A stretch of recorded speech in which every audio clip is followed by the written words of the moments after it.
Welcome to Deep River Farm, folks. Hope everybody's having a good day.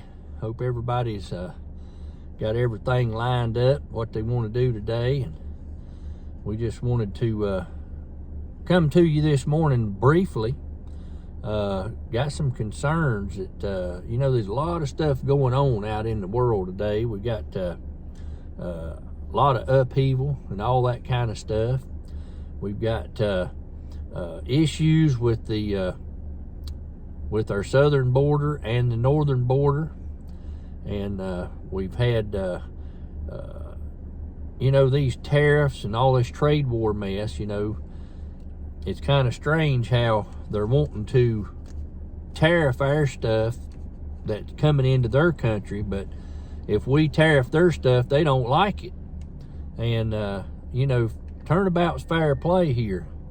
So just wanted to touch base with you a little bit. There's been a lot of talk here lately. There's been a lot of I would say a lot of threats coming across. They just designated all those cartels down in Mexico as terrorist organizations. And folks, there ain't no telling how many we got over here. And we got a lot of people that crossed the border the last 4 years. A lot of them from the Middle East, a lot of those nationalities. And we don't really know who we got in the country.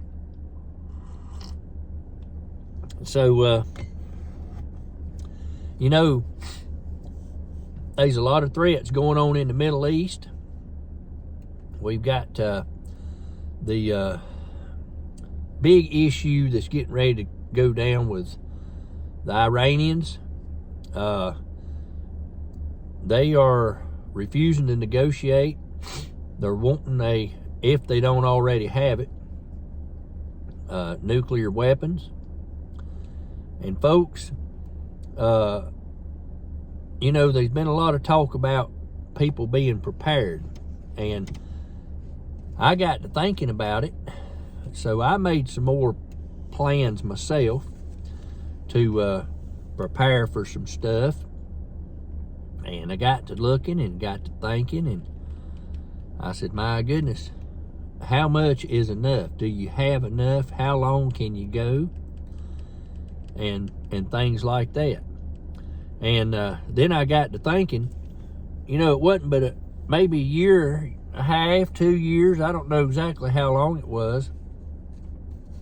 I don't know if you call it vandalism or you call it domestic terrorism or whatever, but somebody went down to a county down toward the south and the east in North Carolina and put 5 slugs or 6 or 8, however many it was, into some substation equipment, and those people was out of power for weeks. And it all boiled down to, we don't have the materials here in the United States to make repairs. We're reliant on other countries to supply the materials to fix our things internally, and that just ain't right. So then I got to thinking, they was flying all these drones around up north and everything, and then come to find out they are missing a warhead from back when Reagan was in office and Gorbachev, and they cut down on the number of warheads. They say there's one missing out of the stockpile. And that was what all that activity with them drones flying around was. And you hear talks about all these EMPs and solar flares and all this type of stuff, and the natural disasters that's going on. And I got to thinking, what if there's a massive cyber attack or an EMP or one of these solar flares or another natural disaster? And I'm beginning to think they're not so natural. With all these sky trails, we've done a story on that. If you'll go back in the library if you want to see that, Talks about they spraying us like roaches. And then there was a follow-up video. The very next morning after I did that video, I woke up and got ready, went outside, and it looked like it was beyond a tic-tac-toe board. So you need to take a look at those two videos from what I'm talking about. And I've found a lot more information since then talking about how they're manipulating and doing these sky trails to create the change to make people think that that thing's real. So take a look at that, folks. Form your own opinion on that, and you can go from there.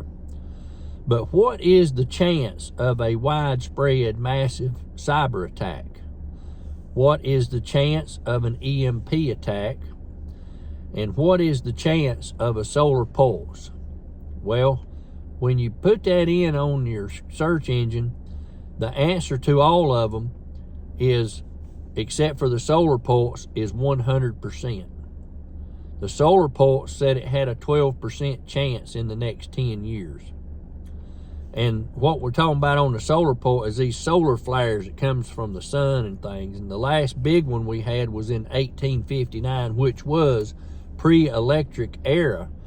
But if that same size solar flare hit today, it would be a severe or considered an extreme blow to the electrical grid.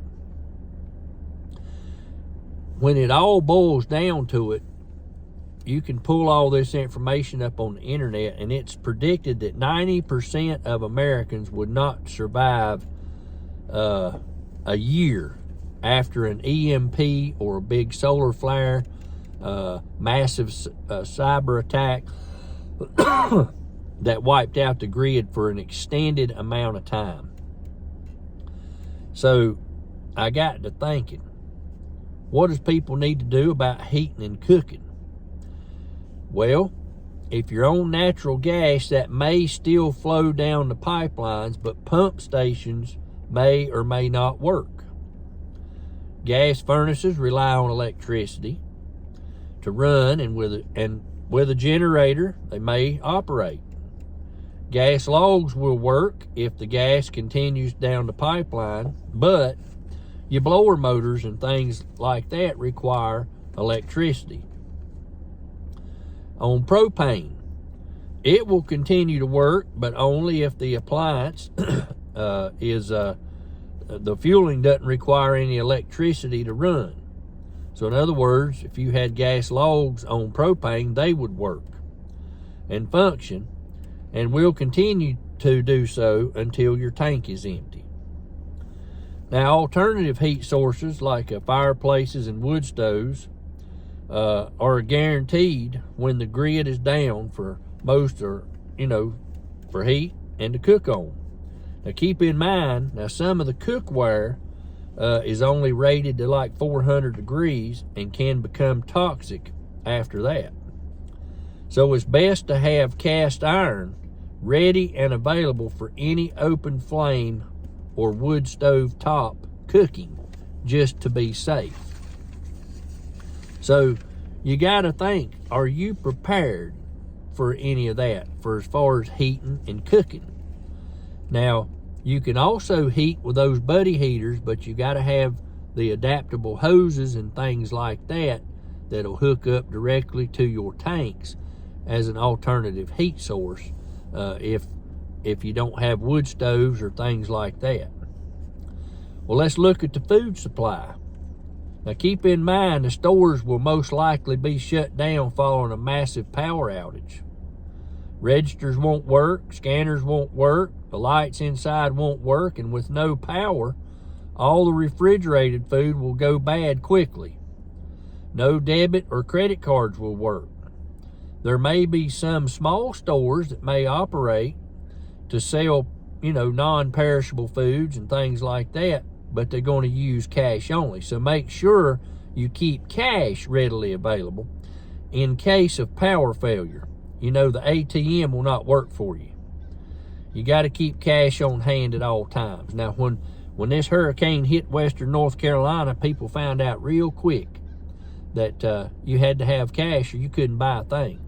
And a lot of them they had a generator hooked up to an ATM up there to get money, and they had to regulate how much money people could get, and they would stand in line at the ATM for 5 and 6 hours trying to get $100 out or $50 out or whatever they needed to get, and then stand in line another 6 hours to get 2 gallons of gas for the generator.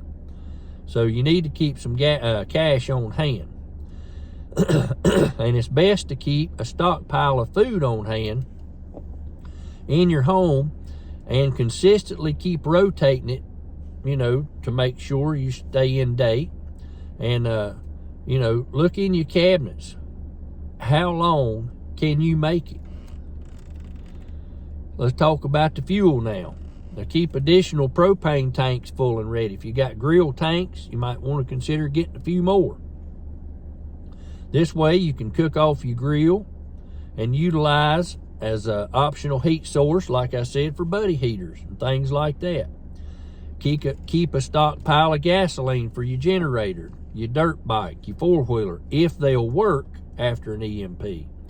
Or for old carbureted vehicles, old tractors. Some old diesel engines will work, but you're going to have a stockpile of fuel. Keep in mind all your gas stations won't be open because they have to have electricity to pump the fuel out of the ground up to the pumps. So when there's a power failure, you're not getting any fuel. What are you going to do about communication, folks?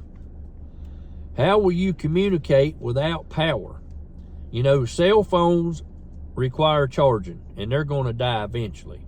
The cell towers need power. They'll only work until they run out of their diesel backup or their battery backup, whatever they have. After the emergency backups fail, your cell phones and things like that's going to go down. Landlines, this is the old copper lines. Phones will be working maybe for a little while until those battery backups fail in the phone office. Battery-powered radios will be a necessity just to be able to hear the news and things like that. And these old hand-cranked emergency radios, they'll be good to have because, if the EMP don't wipe out the radio stations, you might can gather information. Now, walkie-talkies, your battery-powered walkie-talkies will work over short distances. CB radios will work over longer distances, and ham radios will work long distance. But you got to make sure they will plug into a car cigarette lighter, car charger on your car if it'll work, or you need to have an AC to DC thing to be able to convert it down from AC to DC that you can use off of the generator or something like that. What are you going to do about transportation? Most cars made after 1980 use electronics and may become useless after an EMP.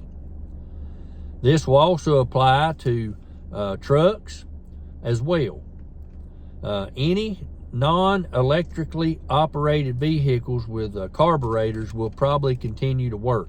This may include ATVs, dirt bikes, golf carts, or any pre-1980 car or truck. A good alternative is to have a bicycle. You can get, maybe roller skates or a skateboard, or just plan on walking. There's no power to get any fuel, so, you might be walking, or you could use the old way if you have them, and that'd be horseback. Another big thing to think about is your water. Water will be crucial to survive. Safe and clean water is essential. If an EMP hit, you should fill everything you can have, every container, bathtub, or whatever, while it still flows, but don't drink it. It is recommended to have at least 1 gallon of water per person per day for drinking and sanitation purposes.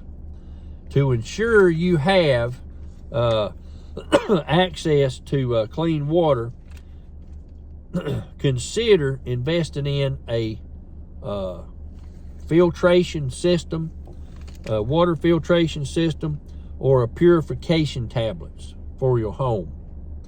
Boiling your water will only kill bacteria. It does not remove any sediment, and it does not get rid of any chemicals that may be in the city or county water systems. After an EMP, do not drink any of the tap water if you're on tap water city or county or something like that. What generally happens is those pumps fail, and it can allow backflow into the water system of bacteria and untreated water. So don't drink that water, whatever you do. Where do you get water after an EMT? Well, I hope you're prepared. You may need to capture rainwater in some of these totes or barrels, swimming pools, spring wells, or drilled wells. These water sources can be used with minimum treatment. Ponds, creeks, rivers, streams will require water treatment to drink and cook with. Are you prepared for a long-term way to have safe, clean water if it comes down to it? You can't wait until something happens to prepare for it. And just think, folks, how close are we to having an armed conflict with somebody? You know, tactical nuclear weapons, you'd be boom. All it takes, something close. So, what's 4 steps to following a massive power outage should you be set up for? Get in contact with your family or team. Hopefully, you have prepared ahead of time and got a plan in place with two-way radios or something like that, because your cell or their cell may or may not work. You need to gather information to find out what caused the EMP and how bad it was before you bug out. One of the things you need to do is, do you see any lights on anywhere? Do you see or hear any traffic anywhere? Are there any signs of chaos going on? Try your radio, your AM and FM for information, if they work. Bug out or hunker down, that's a decision you're going to have to make, folks. Based on the information you gathered in the very beginning is going to be the determination of what you should decide to do. If you bug out, you need to make sure you hurry and get out before the looting and the crazy attackers start looking for food and water. So make sure you've got that location planned and stocked ahead of time. If you decide to hunker down, make sure that you have plenty of cash on hand. Go ahead and buy supplies as much as you can get with cash, like any tools you might need that you don't have, and I hope you have them ahead of time. Wood for boarding up your home, buckets and first aid supplies and kits. Make sure you've got plenty of water. Fill up everything, all your containers, plastic containers, pots, pans. Fill up your bathtub, but remember to do not drink it once the power fails. Get in contact with your neighbors. Don't try to be a lone wolf in your neighborhood. There's strength in numbers, and go ahead and tell all your neighbors what to expect and to be ready. Take stock of your stuff. See what works after the EMP. If it don't work, move it to the side. Start building your defenses. Secure your home or your bug out location. Secure your doors, board your windows, and get up necessary defense for, say, any circumstance. Looters will eventually show up. Now that this stuff's in your thought process, how long can you actually make it? Do a look in your cabinet, just see how much you have. Have you got enough food and water and defense? Leave a comment and say I'm ready, or I need to get a little bit more prepared. The reason I put this out, folks, is I just heard them say on Sunday morning on Fox News that we've got it's coming down to the wire, folks, with Iran, and they're not going to let these people have a nuclear weapon, and that's a fact. And with the borders being open the last 4 years, we don't know who's here. And there's probably some of them sleeper cells. Well, we don't know what they're capable of doing. Like I said, they're missing that one warhead from back in the 80s. They don't know where it's at. And then you got access to, all these people got access to these cyber attackers and all this kind of stuff. So it's something to think about, folks. You know, you don't want to wait until something happens to try to scramble around and do something, because you may have to hunker down and hide for quite a while, and you need to be as inconspicuous as possible, especially if people know you've been growing gardens and canning and stockpiling food and all that. They're going to know to start looking for you because you have supplies. And all these other people have had ample time to prepare, but have just been too lazy to basically prepare for anything. And with nothing being made here in the United States anymore, if the showdown goes down with the right people, there's a good chance you ain't going to get any supplies for a long time to fix transformers or any major thing that we might need.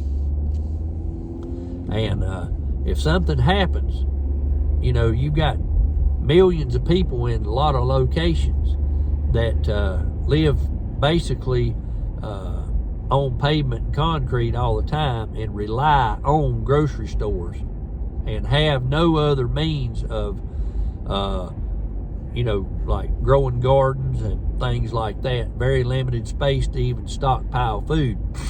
So those folks are going to be the ones that goes crazy first because of lack of preparation. So I've been hearing people a long time say, if you're in one of these big cities, you need to get out and go find you somewhere to be away from it, just to prepare for what may be coming. We got a big blood moon coming on Friday, folks. You know, the scripture in Joel chapter 2, verse 30 and 31 gives a pretty good description about how the darkness of the sun will be, and the moon will be red prior to the great day of the coming of the Lord. So is that a sign? We don't know, but it's in the Bible and talks about it, so you can look that up. Joel chapter 2, verses 30 and 31. Folks, I appreciate you joining me this morning. Just thinking about all this and what people need to do to get prepared. Do you have a CB radio? Do you have walkie-talkies? Do you have a water filtration system you can use? They've got some, folks. I've got one. I'm going to show you what I've got, that you can literally just put the thing in the creek and pull water out of the creek, and it removes all the toxins and all kinds of stuff, and it makes it drinkable. And I'm going to show you that in a future video. But you know, have you got plans on how you might be able to move around, how you know, you need cash, you need a lot of stuff, folks, and I hope you're all getting prepared. There's a lot of people on the internet talking about prepping and stuff, and you know, the handwriting's on the wall with what we see going on in the Middle East and all these conflicts over there, and they've got rhetoric coming out of Canada for the same stuff, and also the cartels out of Mexico. And we've got a lot of sleeper cells, I do believe, in the United States that's come in over the last 4 years. Folks, I appreciate you joining me this morning. I hope everybody has a blessed day. Thanks for watching.